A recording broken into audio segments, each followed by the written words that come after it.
What's up, guys? Welcome back. Happy Thursday. We're going to hang out for about a half an hour or so, and I'll go over the player news, updates from practices today, and then we'll get into your start-sit questions. So if you guys do have questions, please get them. I see you, Sport Dog, in there. Good evening. We'll get to the questions in just a couple minutes.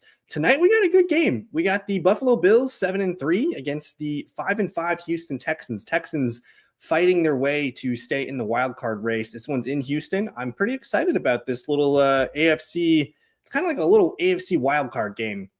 But let's read these underdog news and notes here, starting with Seattle Seahawks. Torrey Horton does not practice with that shin injury. That's a shame, man, because he balled out in that one Washington Commanders game on Sunday Night Football, and then they trade for Rashid Shaheed, and then he gets hurt. And then we haven't seen him since his big blow up. So frustrating there. Bryce Young fully practicing for Carolina. They play on Monday night, so we're getting the first reports for Carolina today, but he's in full. Here's a weird one for tonight. Keon Coleman officially inactive again. So not sure what's going on with that. We know they disciplined him last week, and they're going to do it again tonight on Thursday Night Football. Good news for the Bucs. Chris Godwin practicing in full with that fibula injury. We got Bucky Irving with the shoulder foot limited in practice again today. And I pretty much just peruse X all day long while I'm at work.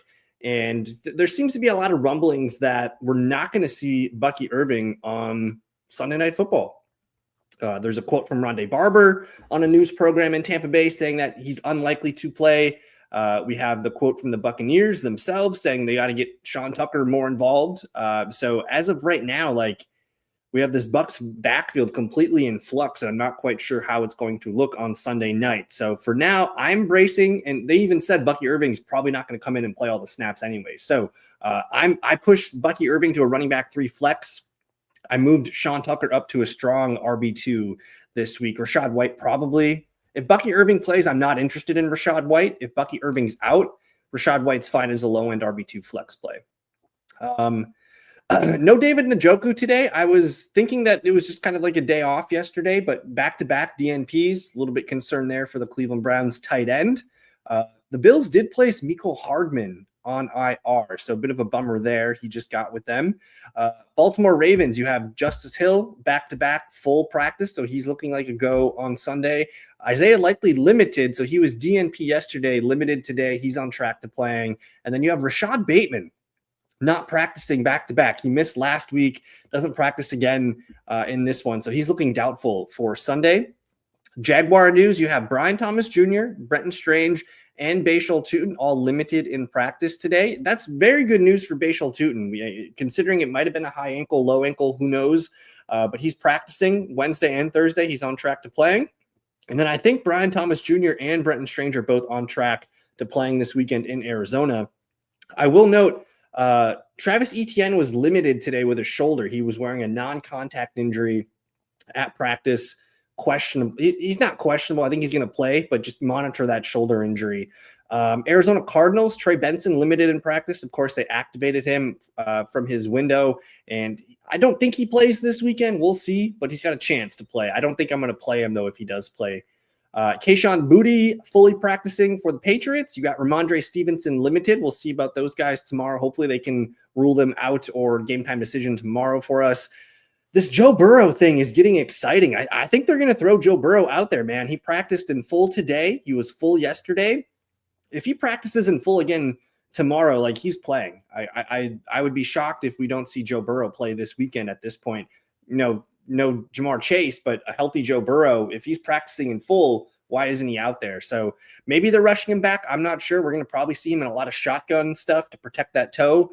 But Joe Burrow, man, if he doesn't play on Sunday, I'll be a little bit surprised, but it looks like he's going to be there Thanksgiving night against the Ravens.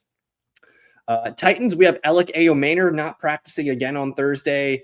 I think Shamir Dike is going to be their number one receiver. I don't know. It's going to be ugly, but we're not using Titans receivers.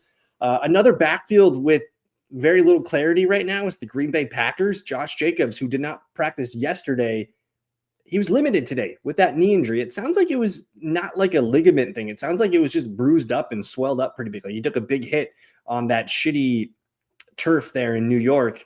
And he's limited, man. He's got a chance to play this weekend, which I don't think is a good idea as a Packer fan. I wouldn't mind seeing Emmanuel Wilson and Chris Brooks take this backfield for one game and let Jacobs get ready for that big Lions game on Thanksgiving. You have Isaiah Pacheco limited today. We'll see about him. He's on track to play this weekend for the first time in a while. Xavier Worthy did return to practice as well for the Chiefs, so he's back on track. Finally, some positive news for Darius Slayton, he didn't practice at all last week, didn't practice yesterday, limited today. That puts him back on track to being available this Sunday for Jackson Dart, who was limited. Dart, I think, will play this weekend. Jaylen Warren officially practiced limited today, didn't practice yesterday, but he's on track to play. And then Aaron Rodgers, also the other Steeler here with the left wrist, he's limited. I think he's going to play against the Bears. It looks pretty good for him. Let me see what else we got here for big player news today.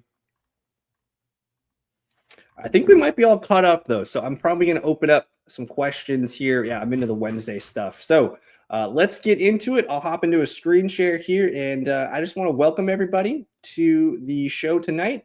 Excited to have you with me. Don't forget to like the video, subscribe if you guys are new. I really appreciate that. It helps my small YouTube channel grow. But we'll get that done with for now.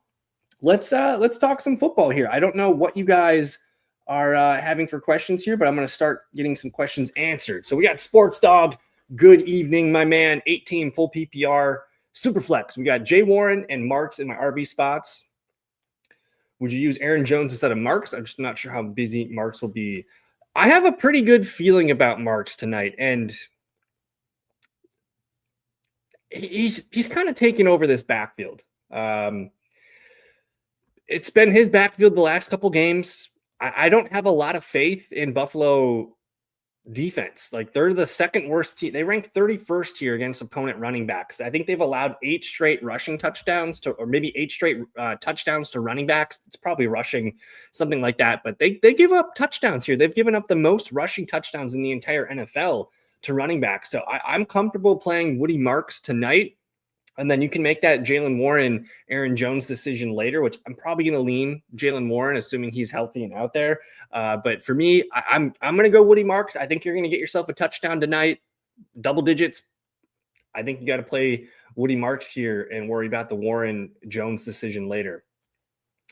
And hey, good evening, Harris. Hope you're doing well, man. He's asking Bashal Tutin or Tajay Spears.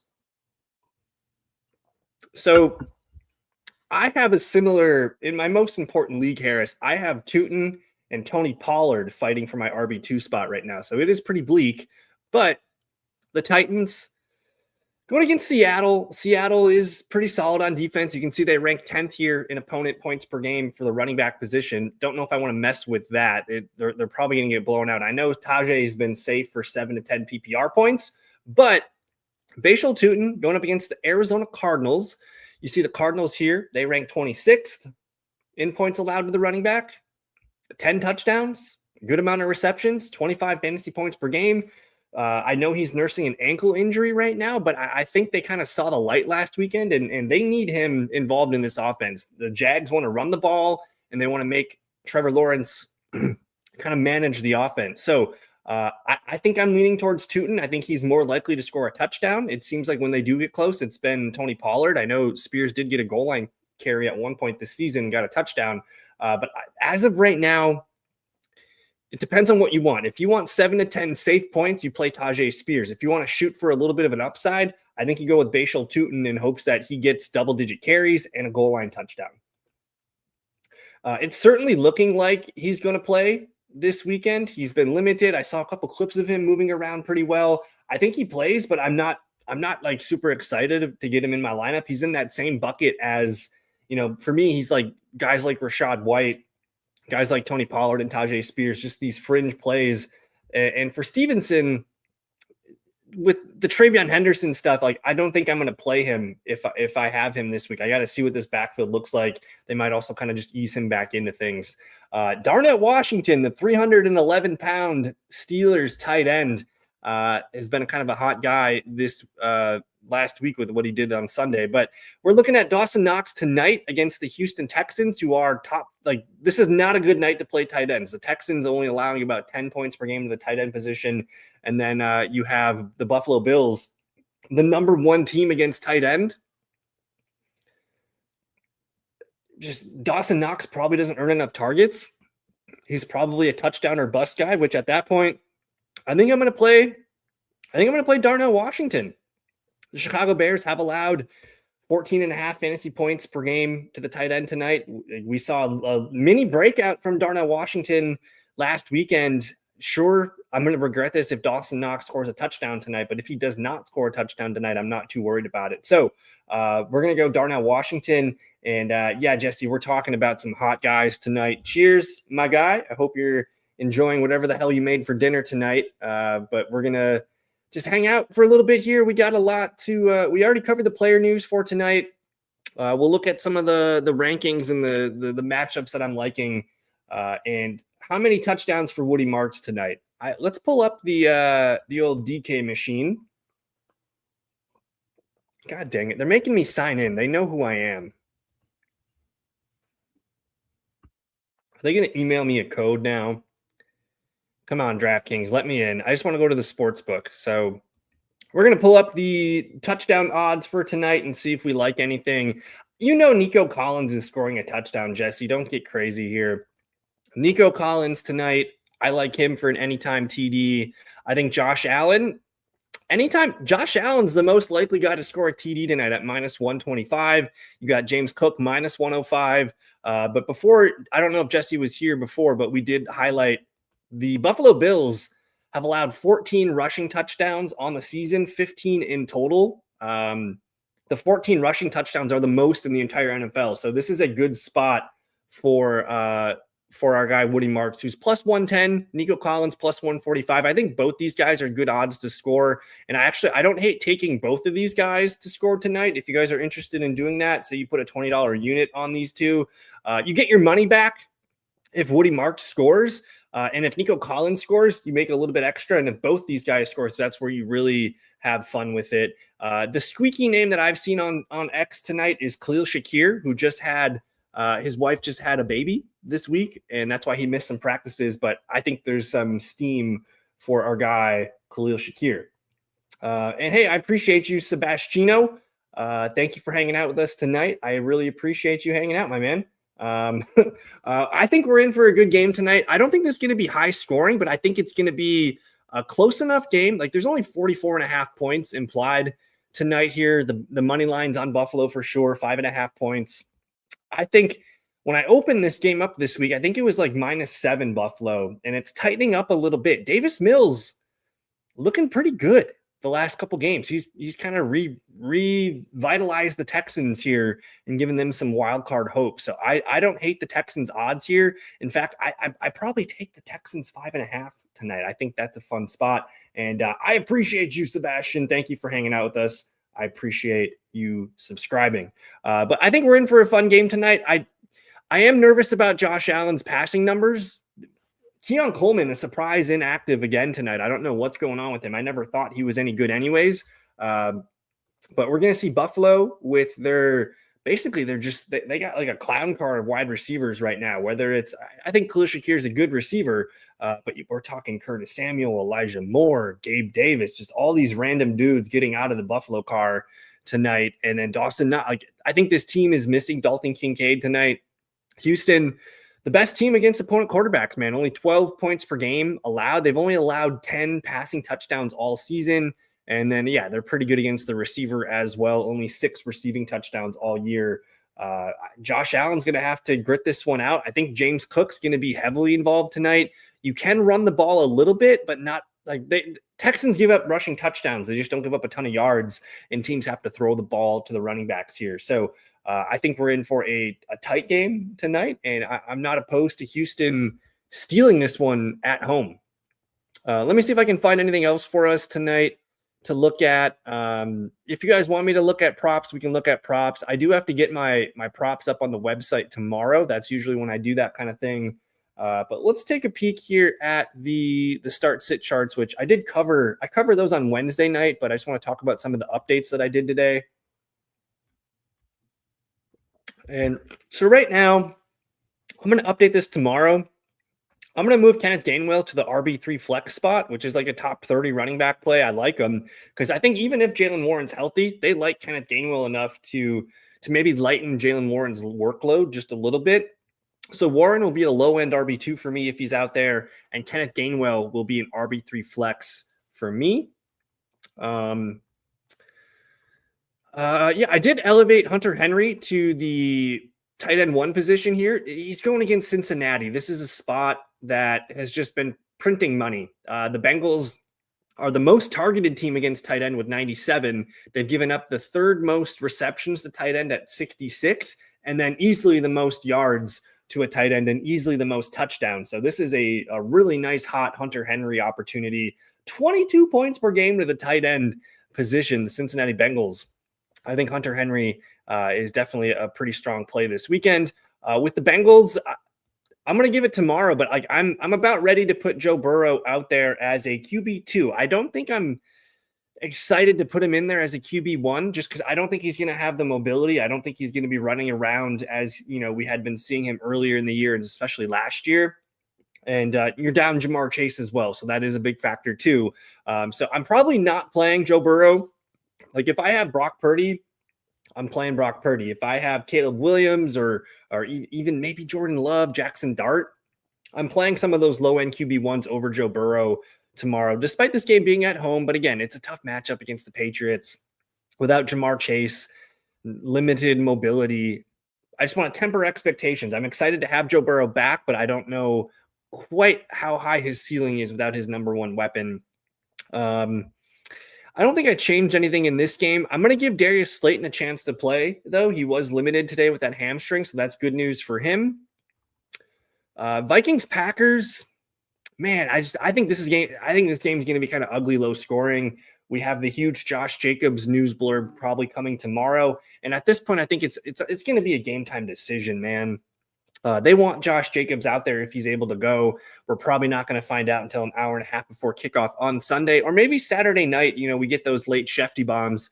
Maybe they tell us Josh Jacobs is trending towards not playing or playing. So we'll watch that. If you grabbed Emmanuel Wilson this weekend or this week, just stay patient. Maybe we get the note that we're going to be getting a starting running back 2 this weekend. And then Vikings side, I don't think I changed anything. I'm not really excited about the Vikings offense right now. I think it's Kenneth Walker weekend, guys, against the Titans.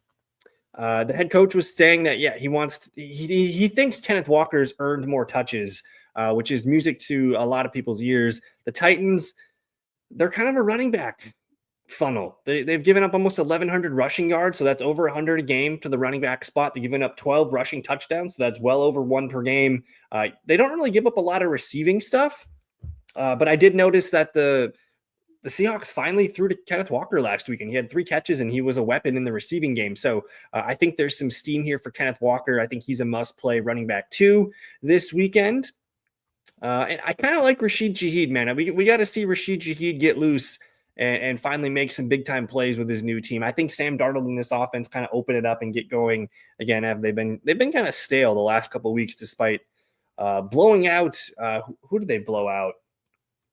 I don't remember who they blew out, but they blew somebody out. Maybe it was the Saints or something early in the year. But anyways, the Chiefs, it didn't pop up on my feed earlier, but Daniel Jones was limited today. He popped up with a calf thing. He was full yesterday. And then today they listed him limited with a calf. So something to watch tomorrow. If he goes back to full, I'll be happy. If he remains limited, it's just something to keep an eye on going into Sunday. I think in a 1 QB league, I'm not super interested in whipping out Daniel Jones against the Chiefs in Kansas City. But yeah, I'm playing JT, Pittman, Pierce, Warren. I think I like those weapons for sure. But man, if Daniel Jones is a surprise and active for this game, we have a lot of scrambling to do with our Colts. You're going to play JT, but all the other receivers become borderline flex plays at best. The Chiefs, I think we're going to get Isaiah Pacheco back this week. I'm not quite sure on that. I think if you have Kareem Hunt, you're hoping for that goal line touchdown plunge. That's pretty much it. If you don't feel like you're going to roll the dice with that and not going to risk the 3-4 point floor, I get it. But I do think it's trending towards Isaiah Pacheco playing. And then with Worthy back at practice today, I think he's going to be out there for the Chiefs. I'm not super excited about this Jets-Ravens game. I think this game could be ugly. It looks like Rashad Bateman's not going to play. I do think Adonai Mitchell, in leagues where he's still available, man, I think he's worth a look because he didn't play a ton of snaps last week. It was his first full game with the Jets, but he was targeted 6 times. He only caught one of those passes. He dropped 1 or 2, but there were some good notes from the offensive coordinator today saying that, we can work with the drops. This guy gets open. We got to find more ways to get him the ball because he's getting separation. So Adonai Mitchell, definitely one of those guys who I think with Garrett Wilson on the shelf, who knows, maybe for the rest of the year. I think AD Mitchell, it's rare to pick up a team's number 1 receiver at this point of the season. And I think to me, it's pretty clear it's going to be Adonai Mitchell leading this team in targets for the next few games, at least while Wilson's away. I don't even want to talk about Browns Raiders. I think both defenses are startable, though. I think if you have the Browns and the Raiders defense, you're probably liking their opportunities this weekend. Shedeur Sanders starting. I don't see them scoring a ton of points. This game will probably come down to special teams play and who does not turn the ball over as much. Jags Cardinals.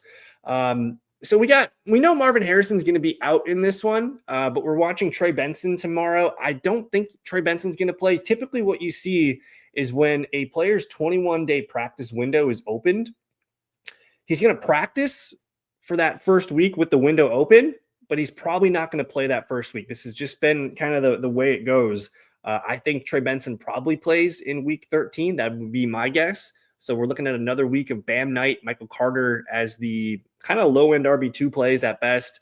Carter is the more receiving back. I know Amari DiMercado has already been ruled out as well. I'll update that D there. But it's looking like Bam Knight, Michael Carter, both guys that you could use in emergency pinch.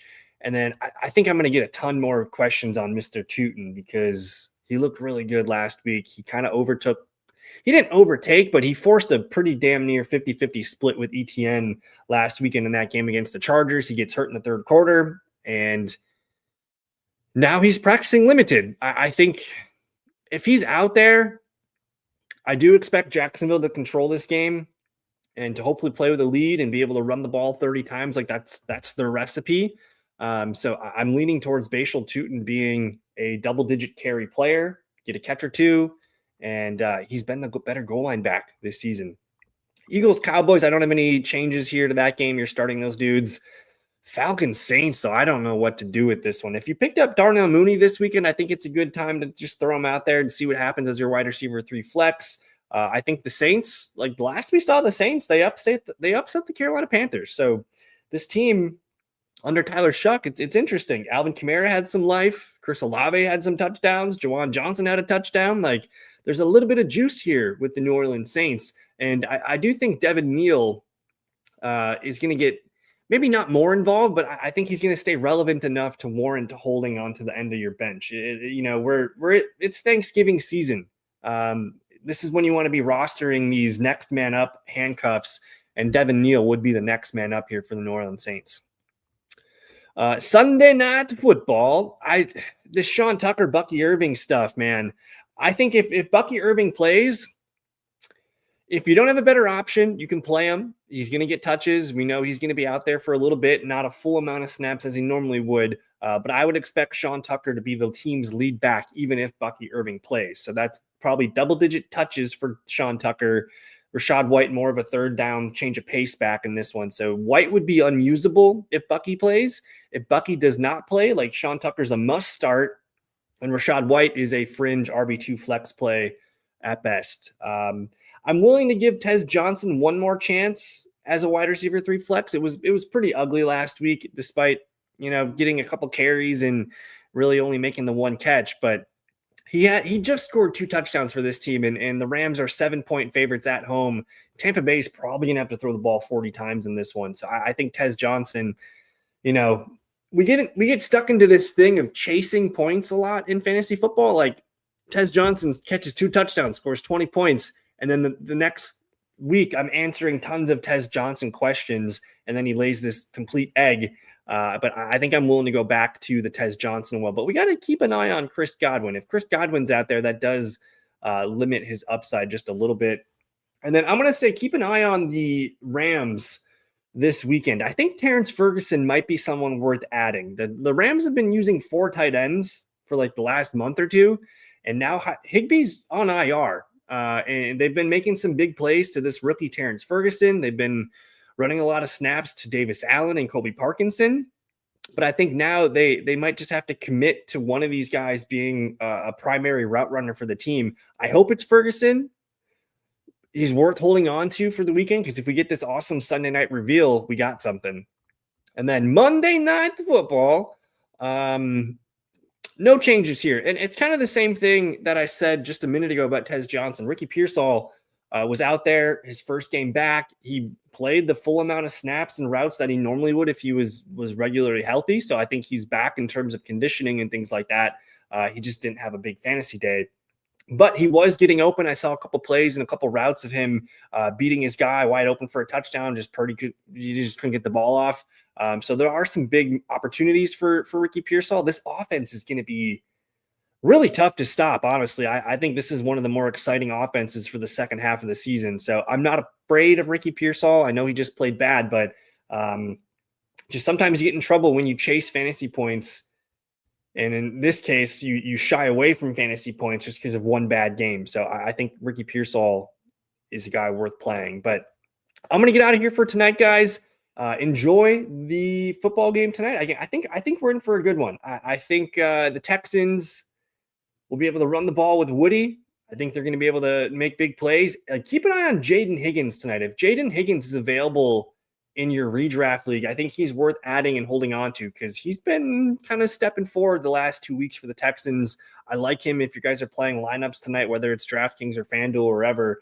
I think Jaden Higgins is a good player. So he's starting to make an impact here. So let's see what we get tonight. I hope you guys have a good rest of your Thursday evening. Thank you again for hanging out with me on a lovely Thursday evening, guys. Enjoy the game. We will see you soon. Peace.